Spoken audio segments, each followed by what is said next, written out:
শীর্ষ সংবাদ সংক্ষেপ। জাতীয় দৈনিক সমূহের শীর্ষ সংবাদ সংক্ষেপে উপস্থাপনা।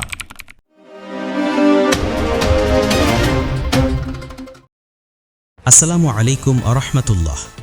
আজ সোমবার ১৯ জানুয়ারি ২০২৬। সংবাদ সংক্ষেপে আপনাকে স্বাগতম।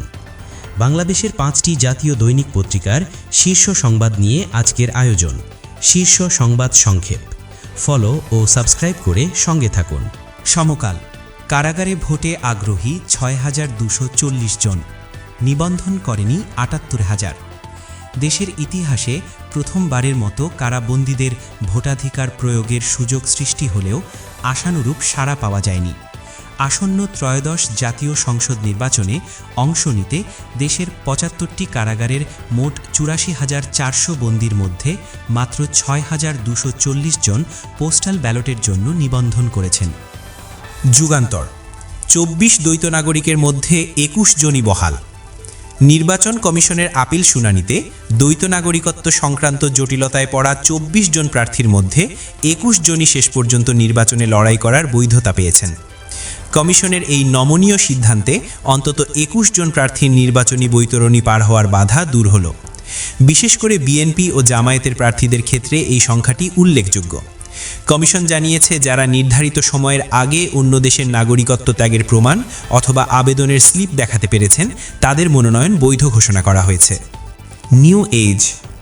বিএনপি ও জামায়াতের মধ্যে ইলেকশন কমিশনের ভূমিকা নিয়ে টানাপোড়েন।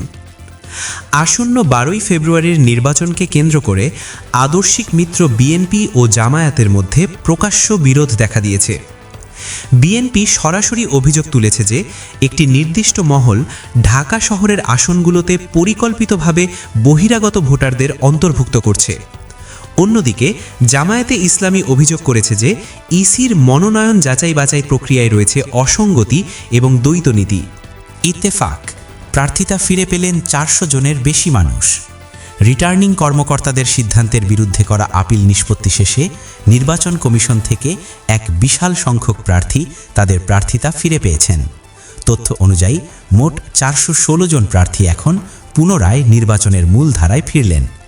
কমিশনের এই অংশগ্রহণমূলক নির্বাচন নিশ্চিত করার কৌশলে স্বতন্ত্র প্রার্থীদের জন্য ১% ভোটারের সমর্থনের শর্তটি শিথিল করা হয়েছে।